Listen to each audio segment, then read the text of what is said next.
If you can train your mind to stay clear under pressure, you become almost impossible to break, because nothing outside you will ever have the power to destroy what you have built inside. Most people never understand this. They spend their entire lives trying to rearrange the outside world, changing jobs, escaping routines, chasing new environments, blaming people, waiting for circumstances to finally line up. Yet they never take full ownership of the only thing that truly determines their future, their mind. If your thinking is weak, your emotions will run your life. You will say what you do not mean, quit what you should finish, and react to every problem like it is the end. If your thoughts are scattered, you will live in constant distraction, always busy, rarely effective, always chasing, never leading. But when your mind is sharp, disciplined, and trained, everything changes. You do not crumble when things go wrong. You do not panic when pressure hits. You do not dissolve the moment life stops being comfortable. You face chaos with clarity. You meet uncertainty with composure. You respond instead of react. This book is not written to entertain you or to give you a temporary rush of motivation that fades in a few hours. It is written to confront you with a higher standard, to show you how to build a mindset that performs when others fold, that keeps moving when others freeze, and that stands firm when everything around you shakes. You do not need more hype. You need structure. You need principles you can live by when you are tired, angry, stressed, overwhelmed, or alone. You need to understand how your first thoughts in the morning shape your entire day, how your focus is stolen by distractions you tolerate, how your habits silently create your destiny, how your word to yourself builds or destroys your confidence, how you can stay calm under pressure, and how you can keep choosing the right actions even when nobody sees, nobody claps, and nobody cares. Training your mind is not a one-time event. It is a daily decision, a lifelong practice. But once you commit to it, once you decide that your inner world will no longer be at the mercy of the outer world, you step into a different kind of life, a life where you are no longer driven by moods, noise, or fear, but by clarity, strength, and unshakable self-respect. The moment you open your eyes, the battle for your day begins, and most people lose it before they even get out of bed. They wake up and let their mind drift into problems, regrets, and worries.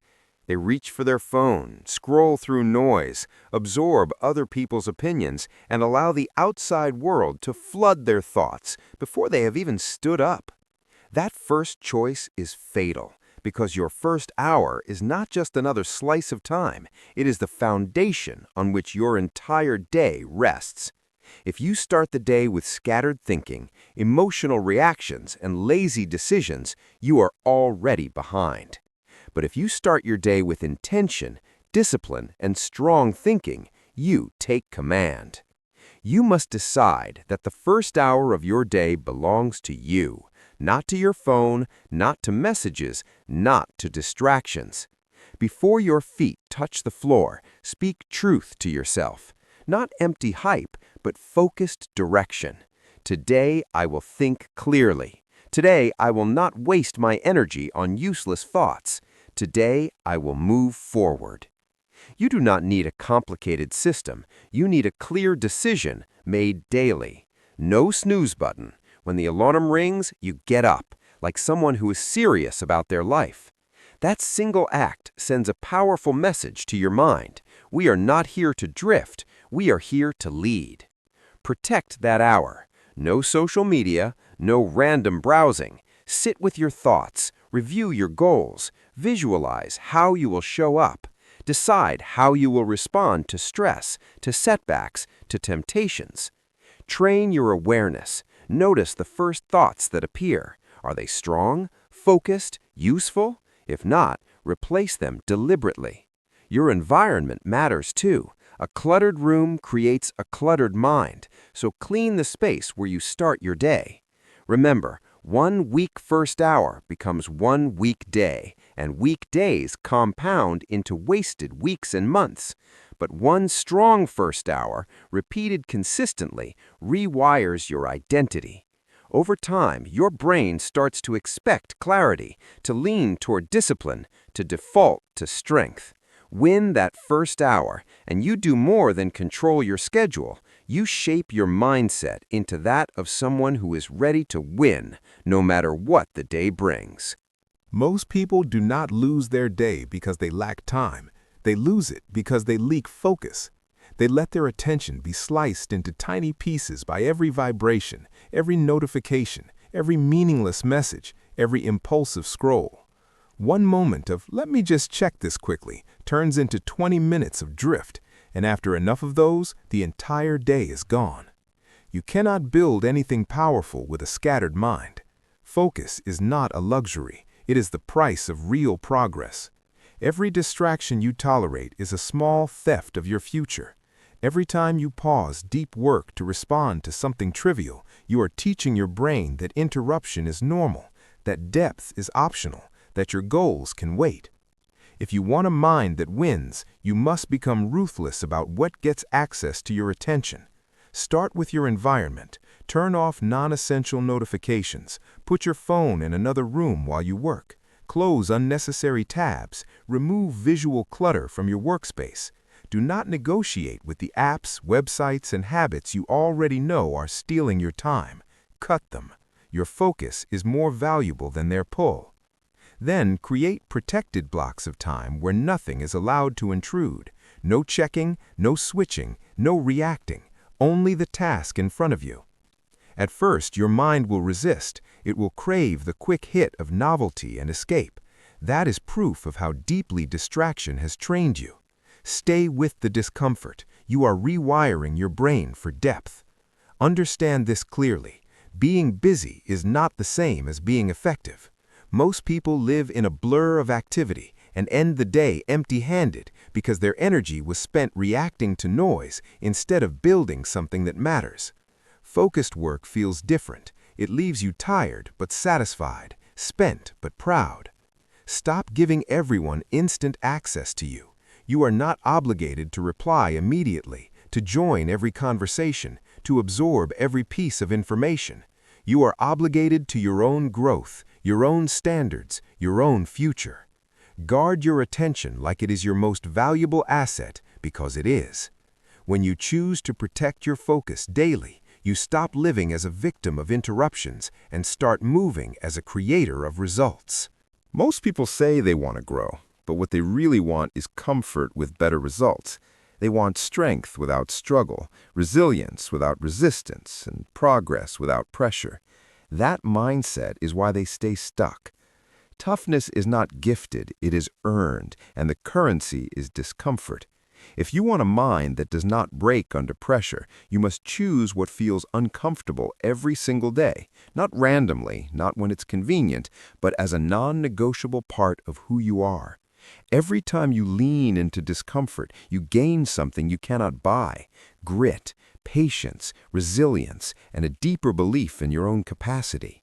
When you choose the cold shower instead of the warm one, the early alarm instead of another hour in bed, the hard conversation instead of silent avoidance, the last painful reps instead of stopping when it hurts, you are not just doing tasks, you are shaping your identity.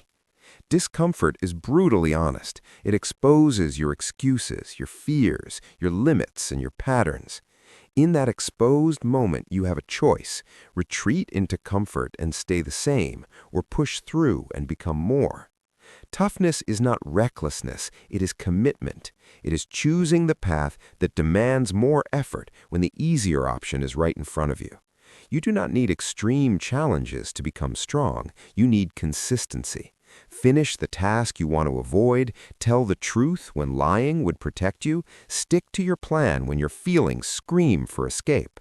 The more you practice this, the more you prove to yourself that your feelings are not your master. Most people wait for the right mood to do the hard things, but moods are unreliable. Discipline is not. Real character is built in private, when no one is watching, no one is praising, and you still show up. Some days you will fail and choose comfort. That does not define you. What defines you is what you do next. Do you stay there and justify it, or do you return to discomfort and keep building? Understand this clearly. Discomfort is not your enemy. It is your training ground. The days you want to quit and don't, the mornings you want to stay in bed and rise anyway, the moments you want to hide and instead step up, those are the days that rewrite who you are. Do at least one thing every day that makes you uncomfortable on purpose. Over time, what once felt impossible will become your new normal, and you will realize that toughness was never about what you were born with, it was about what you were willing to face. If you want a strong mind and a strong life, you must become the kind of person whose words actually mean something. This is not just about honesty with others, it is about integrity with yourself.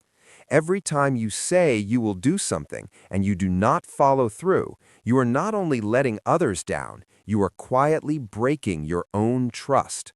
Over time, this becomes a habit, and that habit turns into self-doubt.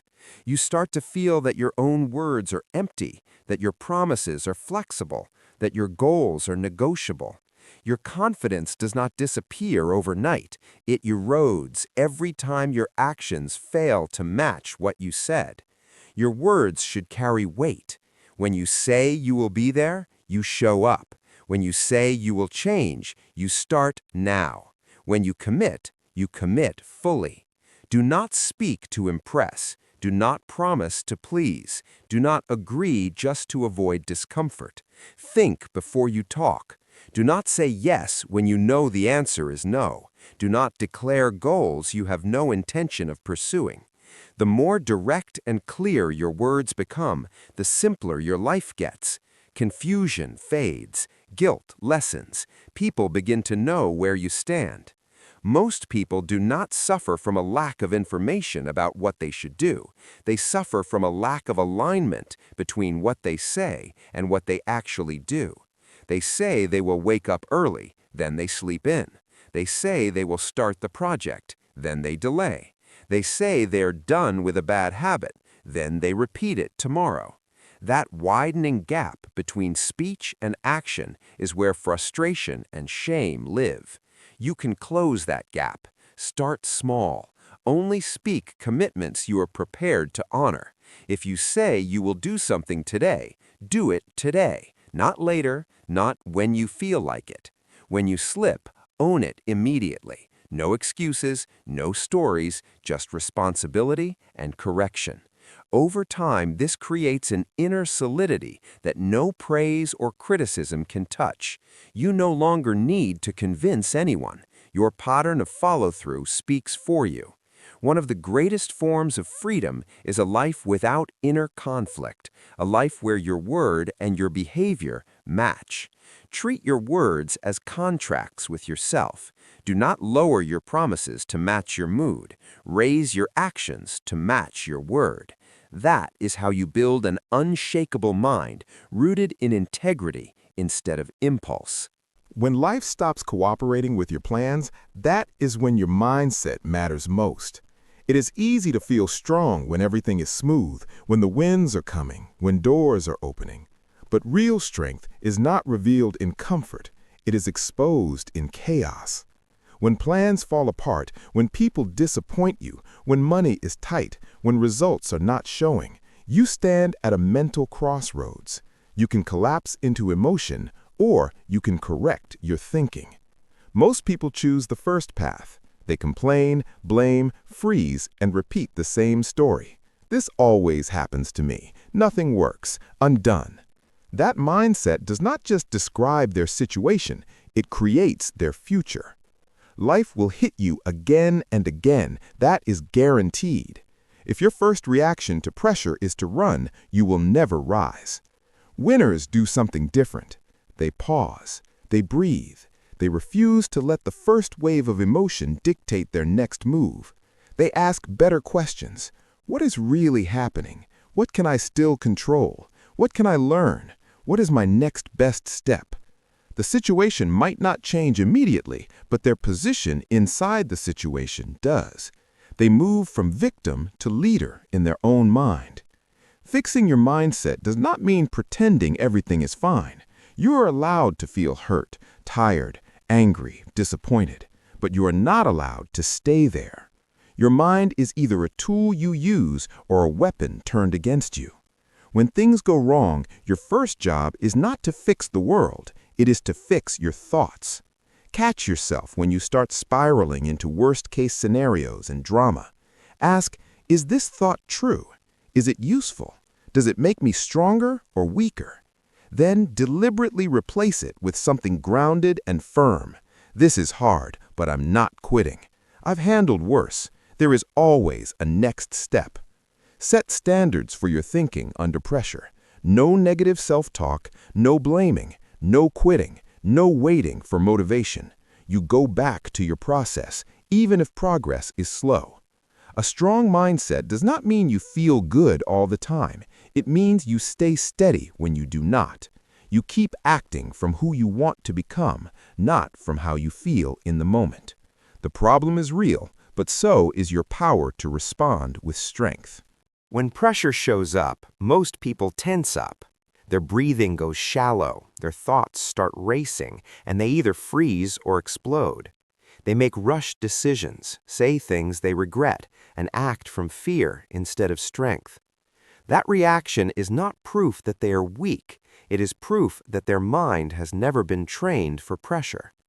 Calmness is not a personality trait. It is a skill.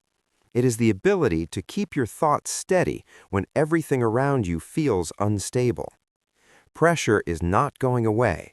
Life will hit you with unexpected problems, sudden bad news, high-stakes moments where your choices matter. You cannot control when those moments arrive, but you can control how prepared your mind is when they do. Training begins with awareness. The moment you feel that familiar surge, tight chest, fast heartbeat, racing thoughts, do not automatically believe everything your mind is shouting. Instead, pause and step back mentally. Ask yourself, what is actually happening right now? What are the facts, not the fears? What is in my control in this moment? This simple questioning cuts through panic and brings you back to reality. Calmness is not about pretending things are fine. It is about seeing clearly enough to respond intelligently. You practice this in small daily frustrations, traffic, delays, mistakes, rude people, unexpected changes. These are not just annoyances, they are your training ground. When someone triggers you, practice breathing slowly instead of snapping. When plans fall apart, practice adjusting instead of complaining. Every time you catch yourself before reacting, you are building the muscle of control. Set rules for yourself under pressure. I do not make big decisions in anger. I do not speak from panic. I always give myself a short pause, a walk, 10 deep breaths, a glass of water before I respond. This gap between stimulus and response is where your power lives. Calm does not mean doing nothing. It means acting with precision instead of chaos. Over time, as you repeatedly choose calm over impulsiveness, your baseline changes. Problems still come, but they no longer own you. You become the steady one in the room, the person who can think while everyone else is losing control. That presence is not magic. It is the result of daily mental discipline, before pressure, during pressure, and after when you reflect and learn. Train your thoughts on purpose, and eventually, even in the harshest moments, your mind will know how to stay clear. Your old habits are not gone just because you've decided to change. They are waiting. They sit in the background of your life, patient and familiar, waiting for the moment you are tired, stressed, emotional, or distracted. That is when they knock. They show up as the urge to scroll instead of work, to delay instead of begin, to eat mindlessly instead of with intention, to stay silent when you know you should speak, to give in to anger, to complain, to escape. When those patterns appear, most people think, I failed, I haven't changed at all. That is a lie. The return of the old habit is not failure, it is the test. Change does not mean you never feel the pull of your past. It means you respond differently when it calls. The first step is awareness without shame. See the habit. Name it. Catch the moment your hand reaches for the phone, your mind reaches for excuses, your mouth reaches for the same story. You cannot change what you refuse to acknowledge. But simply telling yourself stop is not enough. The brain hates a void. It will always reach for something. That means you cannot just remove a bad habit, you must replace it with a better one. If your default is procrastination, your new rule is, when I feel like delaying, I take one small action immediately. If your default is emotional eating, your new rule is, when the urge hits, I drink water and wait 5 minutes before deciding. If your default is negative self-talk, your new rule is, when I hear that voice, I answer it with one strong, truthful statement. You are not just fighting behavior, you are retraining identity. Expect resistance. There will be days you slip and follow the old script. What matters is what you do next. Do you surrender the whole day because of one mistake, or do you correct course on the very next action? Growth does not wait for Monday, for New Year's, or for a perfect mood. It begins the moment you choose a better habit right after a wrong move. Write down the patterns that keep pulling you backward and decide in advance what you will do instead when they show up. Protect your new habits like they are part of who you are, because that is exactly what you are building, a new identity. Your old habits are not stronger than you, they're just older. Every time you choose the new path over the old instinct, you starve the past and feed your future. Over time, what once felt forced becomes natural, and the person you used to be no longer runs your life. Doing the right thing when everyone is watching is easy. There's validation, praise, reputation, and sometimes reward. But that is not where real strength is measured. The true test of your character is what you do when no one is there to see it, when there's no applause, no audience, no recognition, and no obvious benefit. Most people live for visible credit. They work hard when someone is evaluating them. They speak well when it makes them look good. They give their best when it might be noticed. But when the spotlight disappears, so does their effort. That is not discipline. That is performance. A strong mind is built in private, through choices that nobody tracks but you. Every silent decision, whether to cut a corner or do it properly, whether to lie a little or tell the truth, whether to honor your commitment or quietly abandon it, either builds or breaks your integrity. You can fool others for a while, but you cannot fool yourself. You always know when you gave less than you could, when you slipped below your standard, when you chose comfort over what was right. That knowledge lives inside you. It either becomes a quiet source of pride or a quiet source of shame. Doing the right thing when no one cares is how you earn your own respect. It means you are no longer driven by attention, but by alignment with your values. Your effort is not a show, it is a reflection of who you have decided to be. This is how you become solid, dependable, and unshakable. You stop needing motivation from outside because you have built a private contract with yourself. I do what is right because it is right, not because it is noticed. Some of your most important victories will never be seen by anyone else. The workout you did alone, the temptation you resisted, the truth you told when lying would have been easier, the work you finished properly even though nobody was checking. These invisible wins shape your future more than any public achievement. Do not underestimate them. If you can be disciplined in the dark, you will never be weak in the light. You do not need an audience to be great. You need a standard you refuse to lower, even in silence. That is where real power begins, in the quiet, unseen choices that define who you truly are. Most people are addicted to new. A new method, a new routine, a new trick that will finally change everything. But lives are not transformed by what is new. They are transformed by what is basic, repeated so consistently that it becomes part of who you are. The basics are simple. Wake up on time, move your body, plan your day, protect your focus, keep your word, do the work, reflect at night. Nothing glamorous, nothing dramatic, yet this is where real strength is built. Your mind does not respond to what you do occasionally, it responds to what you do daily. If you feed it chaos, distraction, and inconsistency, it learns to be scattered and restless. If you feed it structure, discipline, and clear priorities, it learns to be steady and strong. The problem is not that people do not know what to do, it is that they do not stay with the basics long enough for them to rewire their identity. They try for a few days, then get bored, declare it not working, and go searching for something more exciting. That cycle keeps them stuck at the surface level of change, always starting, never transforming. Mastery is built through ordinary actions done with extraordinary consistency. You will not be perfect. You will miss days. You will slip. That does not disqualify you. It tests your commitment. Do you start again immediately, or do you turn one missed day into a lost week? Small actions compound. One disciplined morning leads to a clearer mind. One focused work block leads to deeper progress.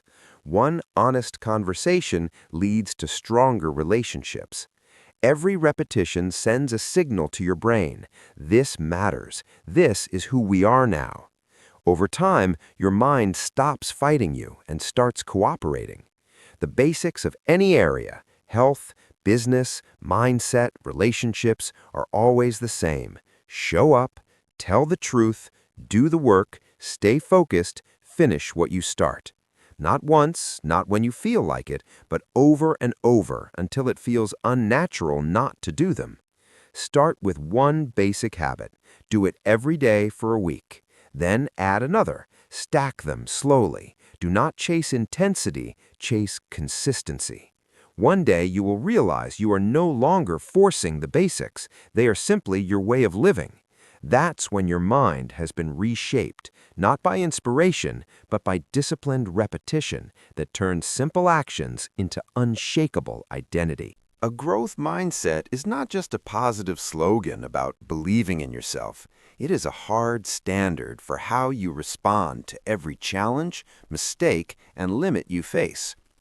People with a fixed mindset look at problems and say, "This is proof I'm not good enough. I'm just not that type of person."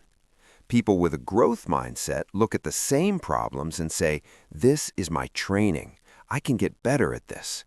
The difference is not in talent, it is in interpretation. The same difficulty that breaks one person becomes the fuel that builds another. To live with a growth mindset, you must stop using failure as a verdict and start using it as data. When something goes wrong, you do not ask, "Why am I like this?" You ask, "What can I learn? What exactly did I do and what needs to change?" You separate your identity from your performance. You are not your last result. You are the person who decides what happens next. This mindset has to be turned into action, not just talk. That means deliberately choosing hard things that stretch you, learning skills that intimidate you, having conversations you usually avoid, trying again after embarrassment instead of hiding. When you catch yourself thinking, "I can't do this," add one word, "yet." Then prove it by taking one small step anyway. Growth is not comfortable. It requires you to see your weaknesses without running from them. Instead of defending them with excuses, you attack them with practice. If you are bad at focus, you train focus. If you are weak in discipline, you build discipline.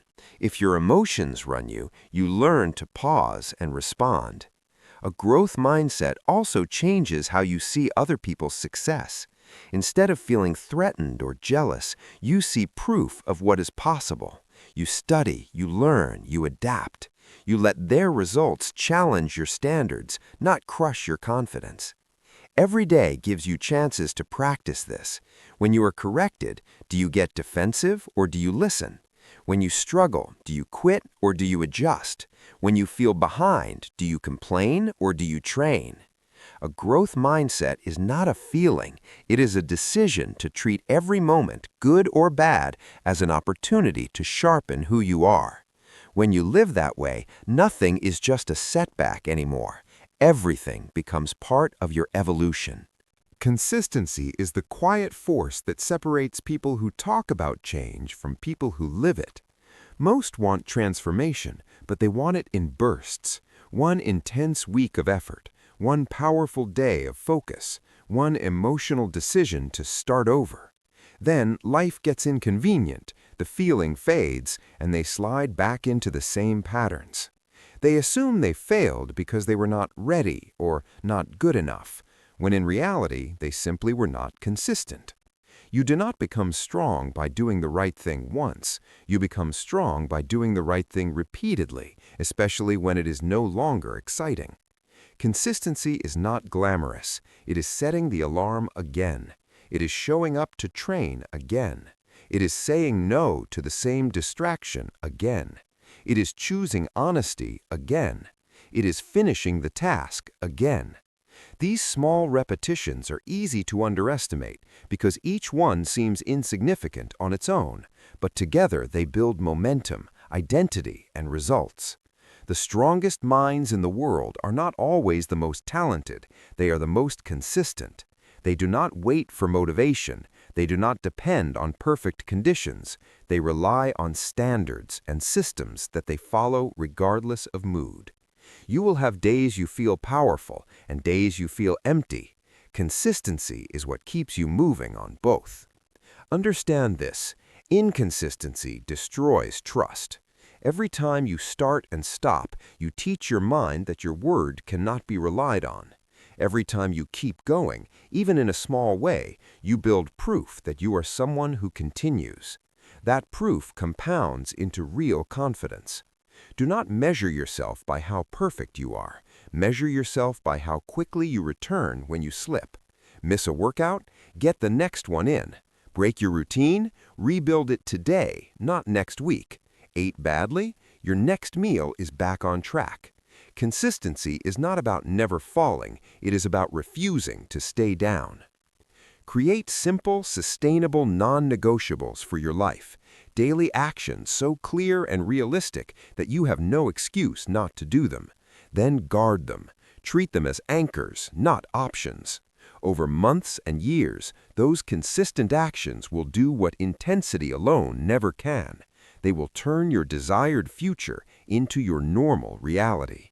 Wishing is emotional, starting is easy, sticking is rare, and that's exactly why it is powerful. Every result you want in life, better health, better work, better relationships, more money, more peace, depends on one thing: your ability to lead yourself. Most people are waiting for leadership from the outside. They wait for a boss to direct them, a coach to push them, a partner to encourage them, a crisis to force them. Until then, they drift. That is why their life feels out of control, because they are passengers in their own story. Self-leadership means you stop waiting to be moved and start moving yourself. It means you decide your standards, your behaviors, and your direction instead of letting circumstances write them for you. You are the first and most important person you must lead. If you cannot lead your own mind, your own habits, your own reactions, you will always be at the mercy of whatever happens around you. Self-leadership starts with responsibility. No more blaming your past, your parents, your boss, the system, or bad luck. You may not be at fault for everything that happened to you, but you are responsible for how you respond now. Leaders do not live in excuses, they live in ownership. From there, self-leadership becomes practical. You set clear expectations for yourself: the time you wake up, the effort you bring, the way you speak, the way you handle stress, the work you finish, the way you treat people. You do not lower these standards when you are tired or emotional. You hold yourself to them, even when nobody else will. That is leadership. It also means calling yourself out. When you catch yourself slipping, avoiding work, lying to yourself, wasting time, speaking weakly. You do not pretend you do not see it. You confront it. You correct it. You put yourself back on track. You become your own coach, your own manager, your own commander. Self-leadership is not harshness, it is alignment. You guide yourself according to who you want to become, not according to what feels easy. You understand that feelings are input, not orders. You listen, but you do not obey every mood. You act from your commitments, not your impulses. Over time, something powerful happens. You begin to trust yourself. You no longer need external pressure to perform because your internal standard is higher than anything outside. Your life stops feeling random and starts feeling intentional. Before you try to lead others, lead your day. Before you try to control outcomes, control your responses. When you become a strong leader of yourself, you become unstoppable in any environment, because no matter where you are, the person in charge of you is you. Your emotions are powerful, but they were never meant to be your master. Most people live as prisoners of whatever they feel in the moment. If they wake up tired, they move lazy. If they feel offended, they explode. If they feel afraid, they withdraw. If they feel unmotivated, they stop. Their entire life is controlled by shifting moods, temporary impulses, and emotional storms. Then they wonder why nothing in their life is stable. Emotional mastery does not mean you stop feeling. It means you stop letting feelings decide your behavior. Emotions are signals, not commands. Information, not instructions. Anger may signal a boundary crossed. Fear may signal risk. Sadness may signal loss. Stress may signal overload. But none of these emotions are a reason to abandon your standards. To master your emotions, you must first learn to notice them without immediately obeying them. When a strong feeling hits, pause, name it. I feel angry. I feel anxious. I feel discouraged. By naming it, you create distance. You are not the emotion. You are the one observing it. Then ask, what triggered this? What story am I telling myself right now? Is that story true or is it exaggerated? This short reflection prevents you from making permanent decisions based on temporary states. Next, decide your response based on your principles, not your mood. Your principle might be, I do not shout. I do not quit when I am frustrated. I do not make big choices when I am emotional. I do not speak to hurt. I finish what I start. When the emotion screams for a reaction, you return to these rules. Sometimes mastering your emotions is as simple as changing your state, moving your body, breathing deeply, stepping outside, drinking water, writing your thoughts down. The point is to interrupt the emotional wave before it drowns your thinking. Understand this, you are not weak because you feel deeply. You are weak only if you allow those feelings to run your life. The strongest people are often those who feel a lot, but they have trained themselves to act from values, not from emotional chaos. Make this your standard. I am allowed to feel anything, but I am not allowed to let those feelings break my word, my discipline, or my character. When you live that way, your emotions stop being your enemy and become your ally, energy you use, not a storm that uses you. The gap between reacting and responding is the gap between a chaotic life and a controlled one. Reacting is automatic. It is what happens when you let your emotions, your ego, and your past pain take the wheel. Someone disrespects you, and you snap. A problem appears, and you panic. Plans change, and you complain. Your mouth moves before your mind thinks. In those moments, you are not leading your life, you are being dragged by it. Responding is different. Responding is deliberate. It means you feel the emotion, but you do not let it choose your next move. You experience the hit of anger, fear, or frustration, and instead of firing back, you create space. That space, sometimes just a few seconds, is where your power lives. In that space, you ask, what is really happening here? What outcome do I want? What action reflects my standards, not my impulses? Then you move from clarity, not from chaos. Training yourself to respond instead of react begins with one commitment. I will not let my first feeling be my final decision. That means when a message triggers you, you do not instantly reply. When someone disrespects you, you do not rush to prove yourself. When you make a mistake, you do not spiral into I'm a failure. You pause, you breathe, you give your thinking brain a chance to come online. This is not weakness, it is precision. A knife swung wildly is dangerous. A knife used with control is powerful. Your words and actions are the same. Daily life gives you constant chances to practice this. Traffic, criticism, delays, misunderstandings, rude behavior, unexpected news. Each time you can either rehearse reaction or rehearse response. Your reactions are based on old patterns. Your responses are based on chosen principles. Decide those principles in advance. I don't insult people. I don't gossip. I don't yell. I don't quit because of discomfort. I don't rush big decisions. Then, when pressure comes, your response is not random, it is guided. Over time, people will notice you are not easily provoked. You do not get dragged into useless drama. You do not crumble under stress. But more important than what they see is what you feel, inner stability. You stop waking up regretting what you said yesterday. You stop apologizing for damage caused by a 5-second reaction. You start living from your highest self more often than from your wounded self. Responding instead of reacting will not make life easier, but it will make you stronger than anything life throws at you.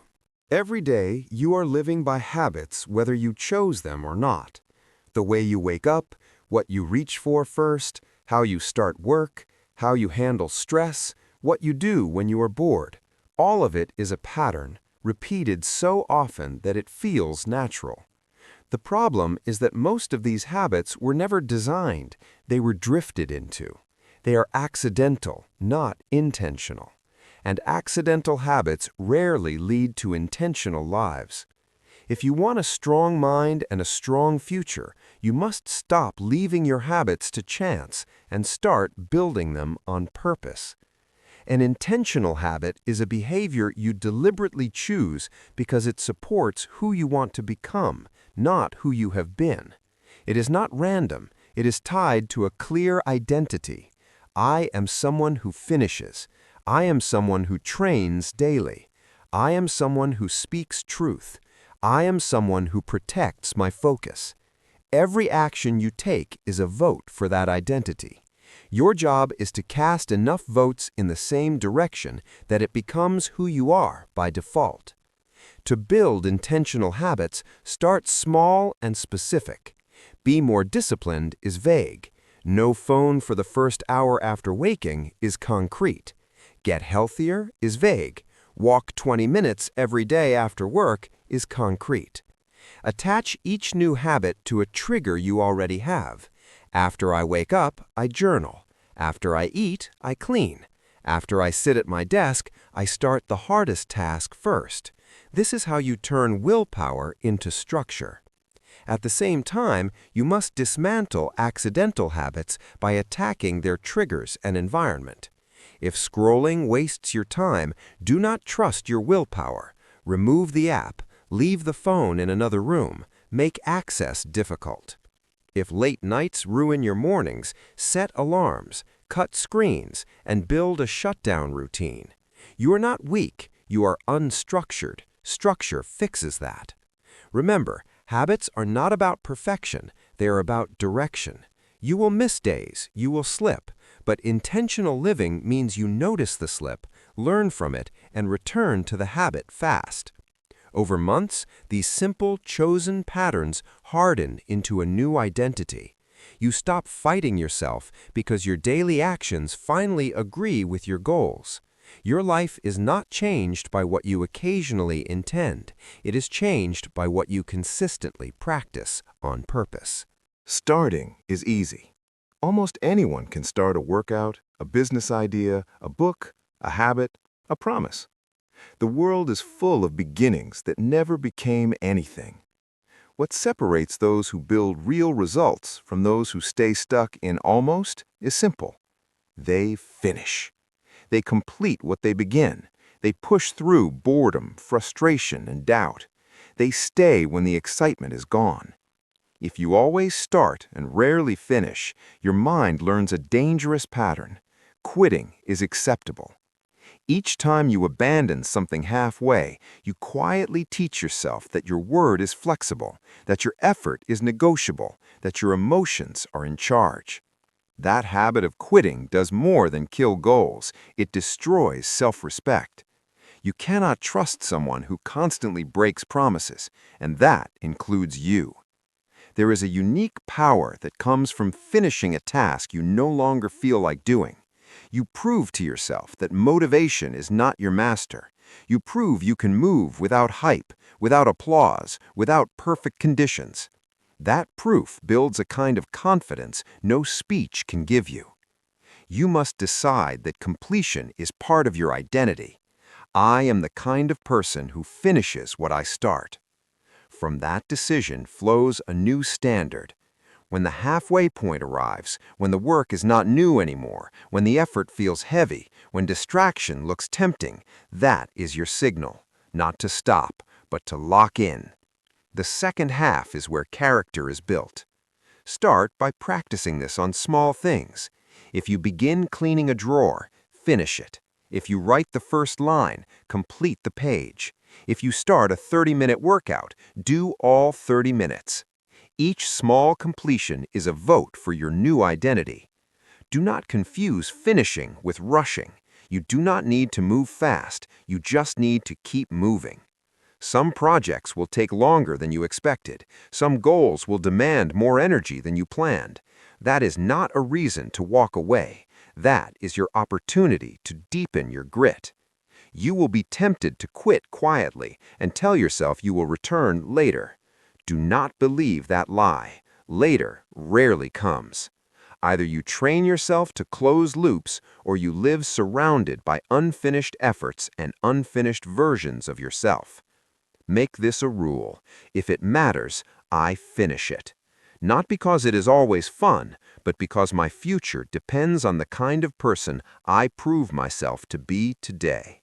Your mind does not operate in isolation. It is constantly being shaped by the environment you place it in. You can talk about discipline all day, but if you live in chaos, you are quietly sabotaging yourself. Most people blame their lack of focus, willpower, or consistency when the real problem is simpler. Their surroundings make weakness easy and strength hard. A strong mindset is easier to build in a strong environment.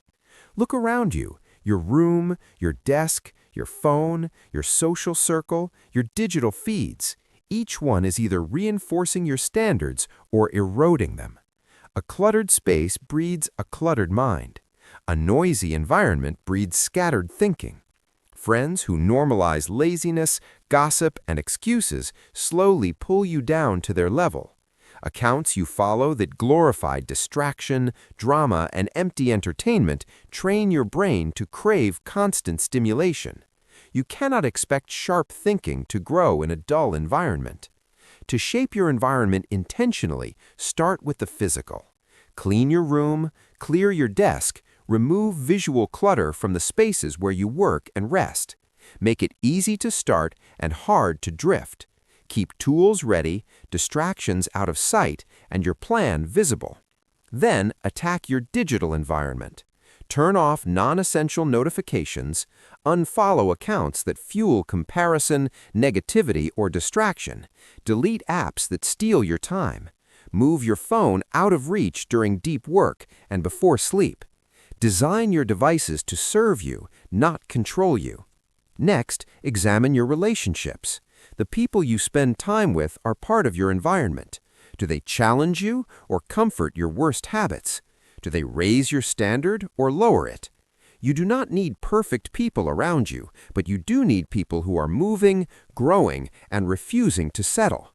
If your current circle pulls you backward, limit your exposure and start seeking rooms where effort, honesty, and excellence are normal. Finally, set environmental cues that remind you who you are becoming.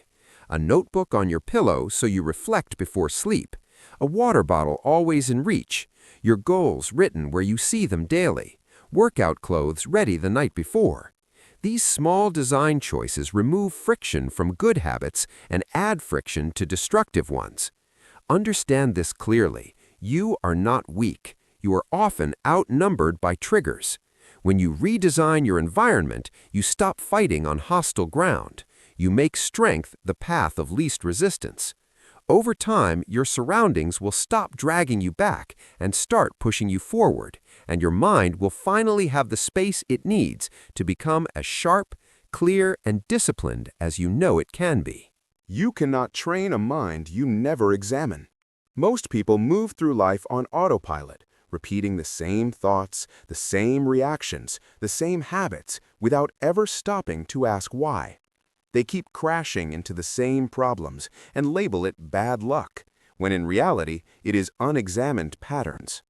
Reflection and self-awareness are the mirror that reveal those patterns. Without them, you are blind to your own behavior. With them, you gain the power to change it. Self-awareness is not just knowing yourself in a vague way. It is seeing, with brutal honesty, how you actually think, speak, act, and react under real pressure. Reflection is the daily practice of reviewing that behavior so you can adjust it on purpose instead of drifting by default. At the end of the day, most people reach for distraction, a screen, a show, a scroll, to escape their thoughts. You must do the opposite. Take 10 minutes to face them. Ask yourself, how did I show up today? Where did I stay strong? Where did I break my own standard? When did I react instead of respond? What triggered me? What habits pulled me forward and what pulled me backward? Write the answers down. Do not lie to yourself.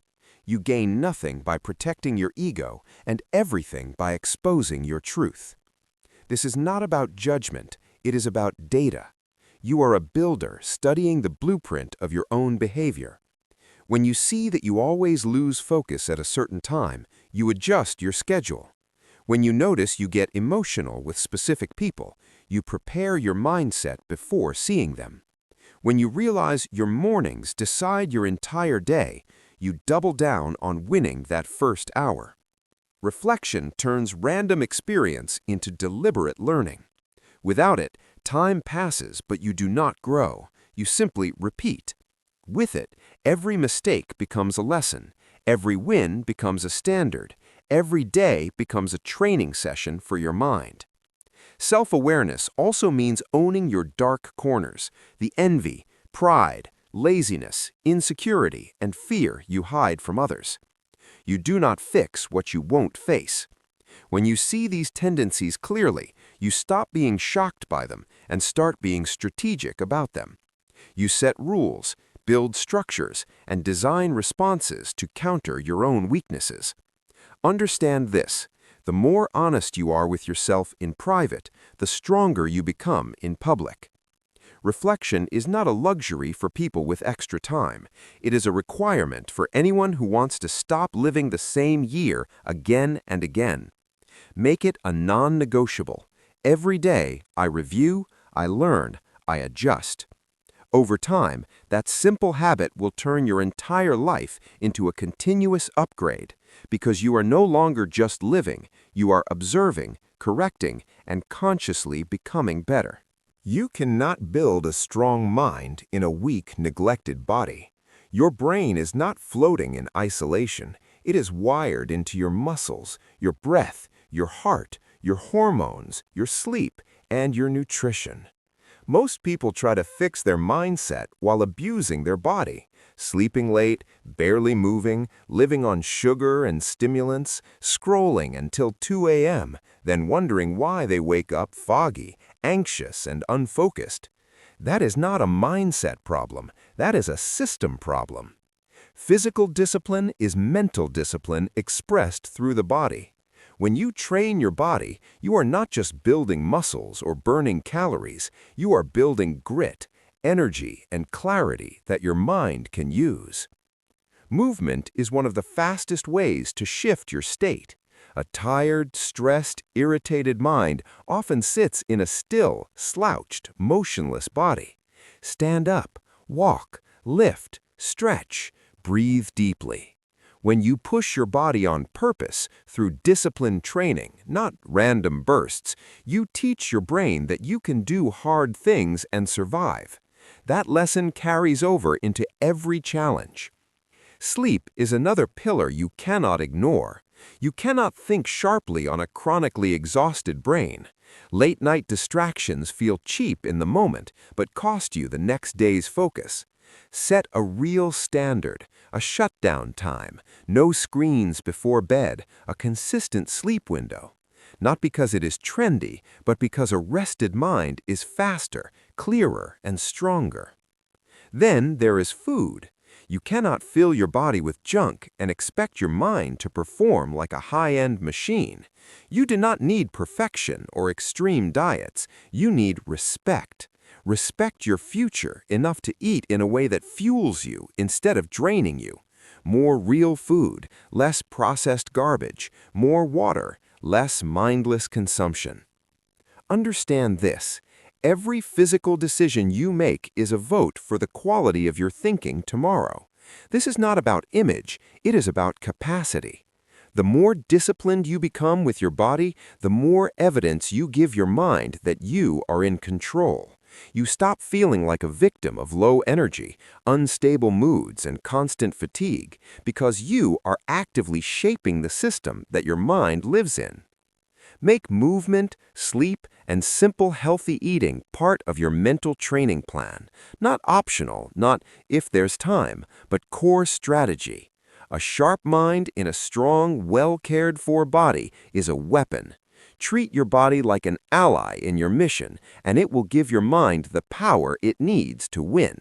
In a world that never stops talking, silence has become a rare and underrated form of power. Most people are terrified of being alone with their own thoughts. The moment there is a gap, no music, no notifications, no conversation, they reach for a screen, a sound, a distraction. They do not realize that by constantly drowning themselves in noise, they are also drowning their clarity, their creativity, and their ability to truly know themselves. A strong mind is not built only in movement and action. It is also built in stillness. Silence is where you hear the truth about what you really think, really feel, and really want. Solitude is where you see your patterns without the blur of other people's opinions. If you never step away from the noise, you will spend your life reacting to it instead of leading yourself beyond it. You must learn to use silence and solitude as training tools, not punishments. This does not mean disappearing from the world or avoiding people. It means carving out intentional pockets of time where you are alone, undistracted, and honest. No phone, no music, no stimulation. Just you, your thoughts, and a notebook or an empty room.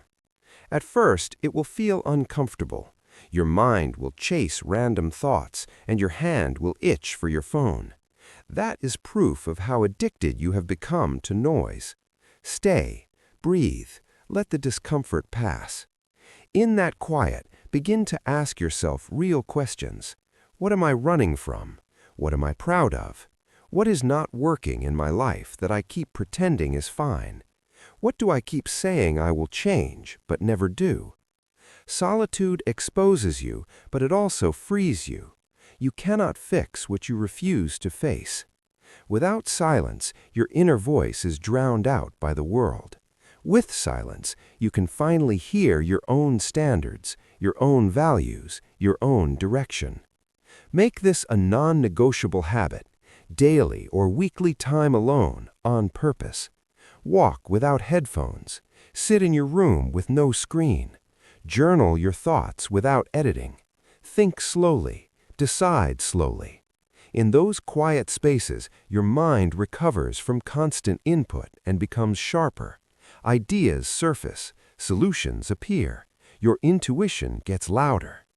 The more comfortable you become with solitude, the less you will fear being without external approval, validation, or entertainment. You will no longer need the world's noise to feel alive because you will have learned how to draw strength from your own depth. Silence is not emptiness. It is the space where a powerful mind is formed. Your mind is always rehearsing something. If you do not direct that rehearsal, it will practice fear, failure, and worst-case scenarios by default. You replay past embarrassments, imagine future disasters, and speak to yourself with doubt and hesitation, then wonder why you freeze under pressure. Visualization and affirmation are not soft, feel-good tricks. They are tools for mental programming.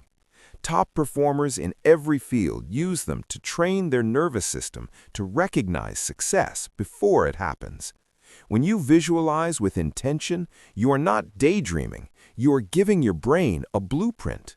Close your eyes and see yourself waking strong, moving with discipline, speaking with clarity, handling conflict calmly, finishing what you start. Make it vivid, what you feel, what you see, what you hear, how you stand, how you breathe. The brain responds to detailed mental rehearsal almost as if it actually happened. You are wiring pathways that make strong action more natural when the real moment comes. But visualization alone is not enough. It must be paired with firm, truthful affirmations. Empty hype like "I'm the best" means nothing if your life contradicts it. Real affirmations are commitments, not fantasies. I keep my word. I stay calm under pressure. I finish what I start. I do not run from discomfort. Even if you are not fully there yet, you speak these as standards you are choosing. Then you back them with action. The goal is not to lie to yourself, but to lead yourself. Each morning, before the world touches your mind, spend a few minutes visualizing the person you are becoming and affirming the behavior you will live today. Picture yourself saying no to distraction, pushing through fatigue, responding instead of reacting. Then, during the day, when pressure hits, recall that image and those words. You have already seen yourself win. Now you simply repeat it in real time. At night, review. Where did I live my affirmations, and where did I break them? Adjust, refine, repeat. Over time, this practice changes your internal dialogue from automatic negativity to deliberate strength. You stop letting random thoughts define you and start choosing the thoughts that serve your mission. Understand this. You will imagine something about your future, and you will talk to yourself all day. Either you do it carelessly and become a prisoner of doubt, or you do it intentionally and become the architect of your own mindset. No matter how strong you think you are alone, you will always drift lower than your true standard if no one is there to hold you to it. Accountability is not a sign of weakness, it is a tool of the wise. Most people hide their goals, their struggles, and their standards because they fear judgment. They say, "I don't need anyone, I'll do it myself," yet they have a history of quitting on themselves in silence. Isolation protects your ego, but it destroys your progress. Accountability exposes you, and that exposure is exactly what forces growth. When you tell someone you trust, "This is what I'm doing, this is the standard I'm holding, and I expect you to call me out when I fall," you remove your easy exits. Your word is no longer a private wish, it becomes a public commitment. Accountability can be structured in many ways. A training partner who expects you at the gym, a friend who receives your daily progress message, a mentor who reviews your work weekly, a group where you report your actions, or even a simple checklist you must complete before sleep and refuse to lie on. But understand this clearly. Real accountability is not about comfort, it is about truth. If your accountability partner lets you slide, laughs off your excuses, or lowers the bar with you, that is not accountability, that is shared weakness. Choose people who are serious, who are moving, who are not impressed by your excuses, who are willing to tell you the hard thing without softening it, and be that person for them. At the same time, build internal accountability. You should not only fear letting others down, you should fear betraying yourself. Use tools that make your promises visible, written goals on the wall, habit trackers you must mark daily, deadlines on a calendar you see every morning. When you do not follow through, do not pretend it did not happen. Confront it. I said I would and I didn't. Why? What will I change tomorrow? Accountability is not punishment, it is alignment. It keeps your behavior tied to your declared identity. The goal is not to depend on others forever, but to use accountability long enough that discipline becomes your natural state. Alone, you can convince yourself of anything. Under accountability, only your actions speak. Let that pressure refine you, not break you, and watch your standards rise to a level you could never sustain in secret. Life will not move according to your script. Plans will fail, people will change, opportunities will disappear, and circumstances will flip without warning. If your strength depends on everything going the way you imagined, you are not strong, you are fragile. Real mental power is the ability to adapt quickly without losing who you are. Most people confuse adaptability with drifting. When things change, they drop their plan, abandon their standards, and call it being flexible. That is not flexibility, that is surrender. Adaptability is something very different. It means you can adjust your method without ever compromising your mission. You remain committed to the outcome, but you are willing to change the path. A rigid mindset says, if it doesn't happen this way, I'm done. An adaptable mindset says, if this way is blocked, I will find another way. The goal remains non-negotiable, only the strategy is negotiable. To build this, you must stop worshiping your first plan.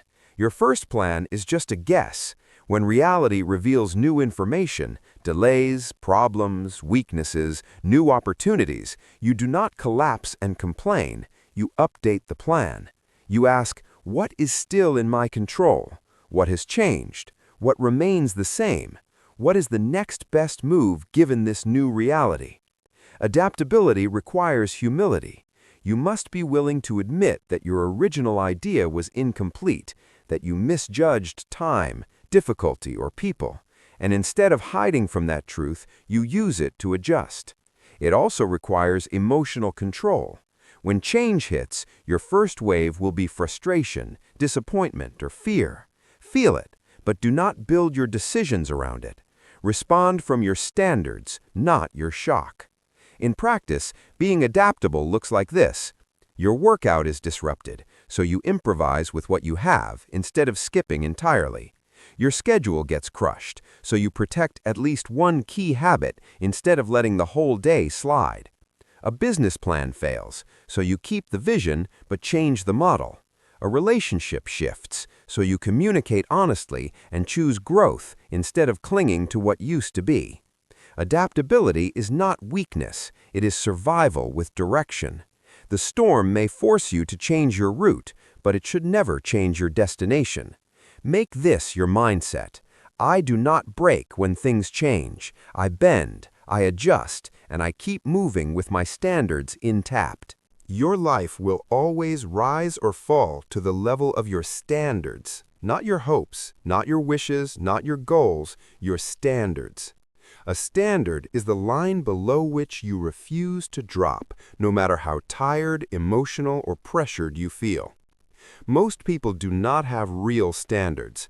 They have preferences. They prefer to wake up early, to be honest, to work hard, to stay focused, until it gets difficult. Then they negotiate with themselves, lower the bar just for today, and promise to do better tomorrow. Over time, this turns into a life of inconsistency and regret. An unbreakable standard is different. It is a personal law. It does not change because of mood, weather, or convenience. You do not discuss it with yourself. You obey it. I do not skip training. I do not lie. I do not speak out of anger. I do not leave things unfinished. These are not inspirational phrases. They are rules that define who you are. When you live by such standards, decisions become easier because they are already made. The temptation to cut corners still shows up, but your answer is pre-decided. This is how you remove endless internal debates and mental exhaustion. To build an unbreakable standard, start by choosing a few non-negotiables that matter most to your future: your mornings, your work ethic, your honesty, your health, your word. Write them down in clear, simple language, then expect resistance. Your weaker self will argue, rationalize, and try to bend the rules. This is where your standard is either strengthened or shattered. Every time you hold the line, even in a small way, you pour concrete into your identity. Every time you bend it, you crack the foundation. Do not confuse flexibility in strategy with flexibility in standard. You can change how you work out, but not whether you move. You can adjust how you work, but not whether you give your best. You can adapt timing, tools, and methods, but your core behaviors do not move. Ask yourself, on my worst day, what will I still do? That answer defines your real standard. Raise it deliberately. You do not need 1,000 rules. You need a handful you truly live by. When your standards become unbreakable, your life stops being controlled by circumstance. The world can shake, plans can fail, people can change, but your code does not. And that inner solidity is what makes you truly unbreakable. If your idea of success is limited to results, money, status, titles, likes, approval, you will always be at the mercy of things you cannot fully control. Markets change, people change, trends change, timing changes. One moment you are winning, the next moment something shifts and it feels like everything is gone. If your identity is attached to outcomes, every loss will feel like a personal destruction. That is why so many people collapse when a job ends, a relationship breaks, a project fails, or a goal is missed. They never built anything deeper than the result. Real strength begins when you redefine success from what you get to who you become while you are chasing it. You can lose a deal and still win if you became more disciplined, more focused, more honest, more resilient in the process. You can fail in a tent and still rise if you gain skills, character, and self-respect. When your main measure of success is internal growth, the outside world loses its power to crush you. This does not mean outcomes do not matter. They do. Results are feedback. They reveal whether your strategy, effort, and execution are aligned. But they are not your worth. They do not define your value. They are simply the scoreboard, not your soul. Each goal you set should have two layers: the outer target, what you want to achieve, and the inner target, who you want to become while pursuing it. For example, earn more money and become the kind of person who manages time, speaks with courage, and delivers excellence. Get fit and become the kind of person who honors their body with consistency and self-control.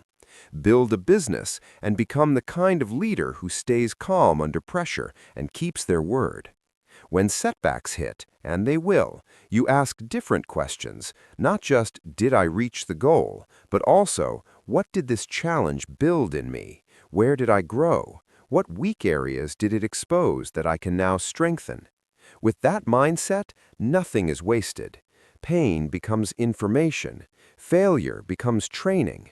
Delays become preparation. You stop being destroyed by outcomes and start being developed by them. Make this shift.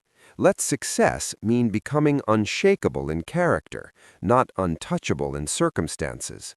Then, no matter what you gain or lose on the outside, you are always moving forward on the inside. And that is a kind of success no one can take from you. Setbacks are not a sign that you are failing. They are proof that you are in the game. The only people who never experience disappointment, rejection, or loss are the ones who never attempt anything real. Most people treat setbacks as the final verdict. I tried, it didn't work, this is not for me. They turn one closed door into a permanent identity, one failed attempt into a story of I'm not capable. That mindset keeps them small. A strong mind does the opposite. It treats setbacks as fuel, not as excuses. When something goes wrong, a plan collapses, a relationship ends, money is lost, an exam is failed, a business idea falls flat, the first instinct might be pain, anger, or embarrassment. Feel it, but do not build your life around it. Instead, step back and ask the hard, honest questions. What exactly happened? Where did I underestimate the challenge? Where did I lack skill, preparation, discipline, or focus? What can this teach me that success never would? This is how you steal power from the setback and use it to sharpen yourself. Most of your deepest growth will not come from the wins. It will come from what broke you, humbled you, and forced you to rebuild. If you run from that process, you stay weak. If you lean into it, you become dangerous in the best way, calm, experienced, and unafraid of trying again. You must also refuse to turn setbacks into identity statements. It failed must never become I am a failure. The event is separate from the person. The result is separate from your worth. You are not your last outcome. You are your next decision. Make it a rule. No setback ends my story. It may change my method, my timeline, or my expectations, but it does not end my commitment. The more often you rise after being knocked down, the more your mind starts to believe, deeply, I am not someone who stays on the ground. That belief is priceless.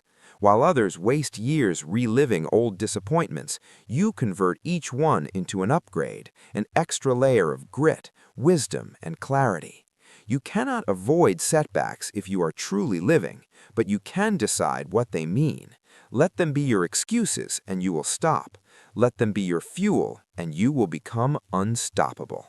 If you treat mental strength as a short project, you will always fall back into your old patterns. Most people approach change like a phase, 30 days of discipline, a few weeks of focus, a challenge to reset their life. Then they quietly slide back to who they were before. That is because they never accepted the truth. A strong mind is not built in a season, it is built over a lifetime. You are not fixing yourself for a moment, you are training yourself forever. The same way an athlete never stops conditioning, you never stop sharpening your mindset.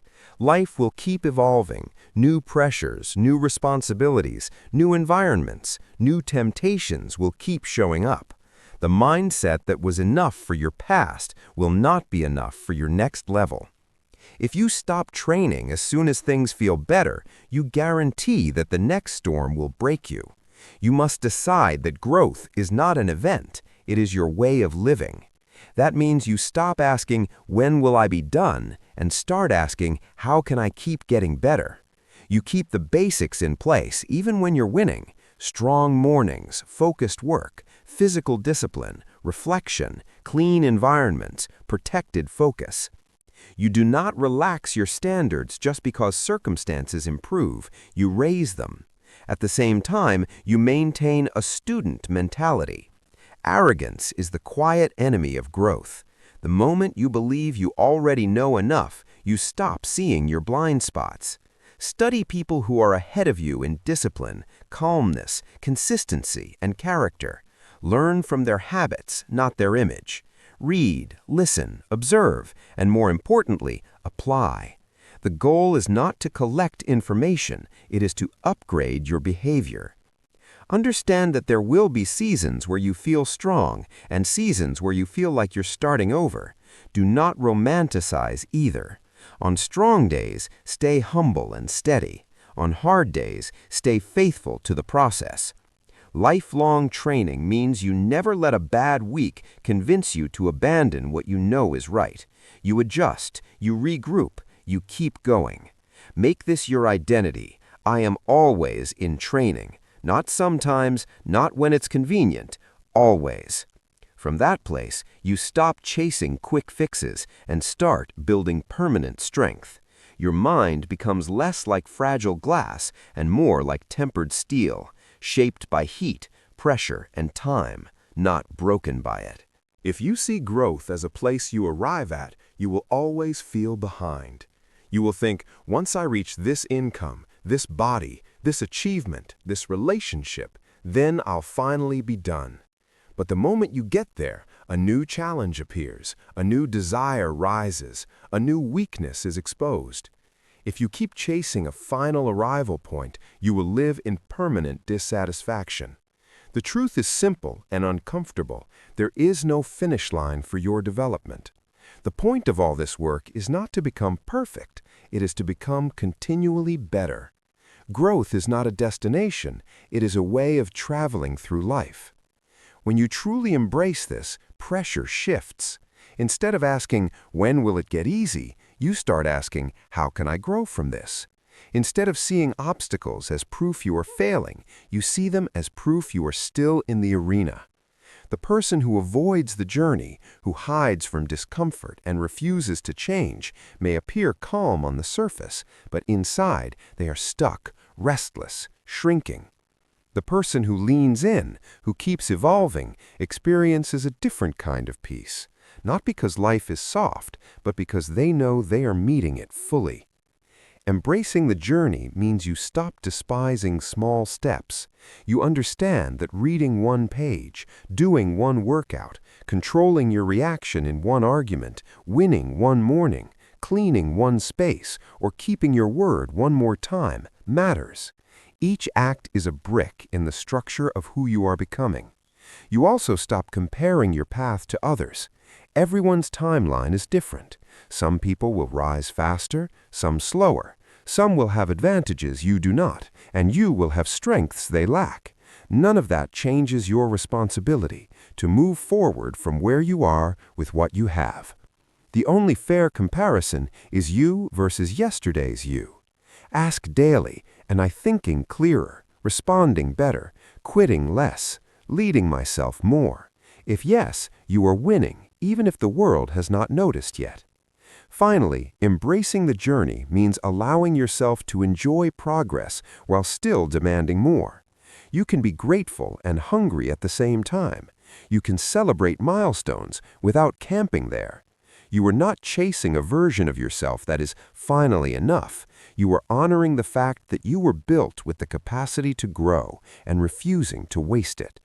When you live this way, every season, easy or brutal, becomes part of a larger story, the story of you becoming unbreakable from the inside out. Everything you have read is useless if it stays as information. Mental strength is not built by what you know, it is built by what you live. You now understand the principles.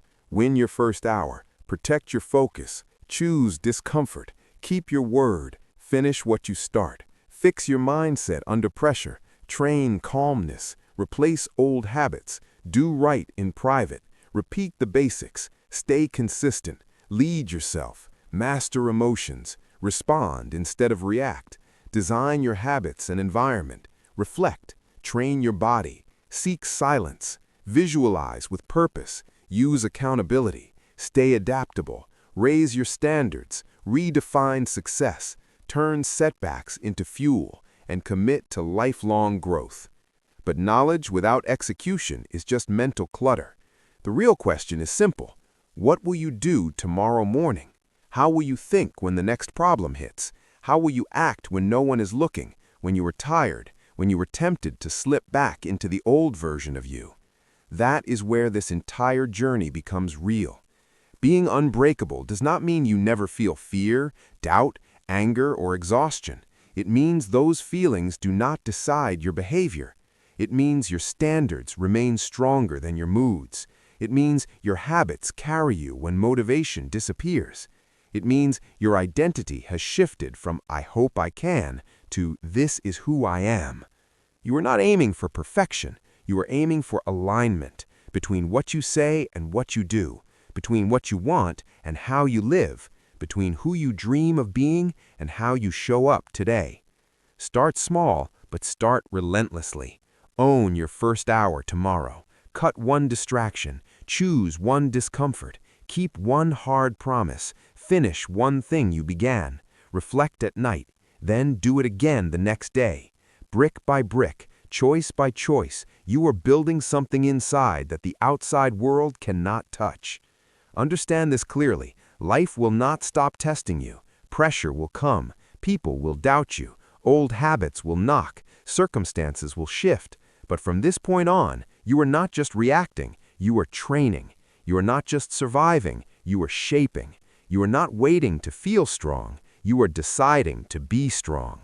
The unbreakable mind is not a gift, it is a daily construction. And now you have the blueprint. The rest is on you. Live it.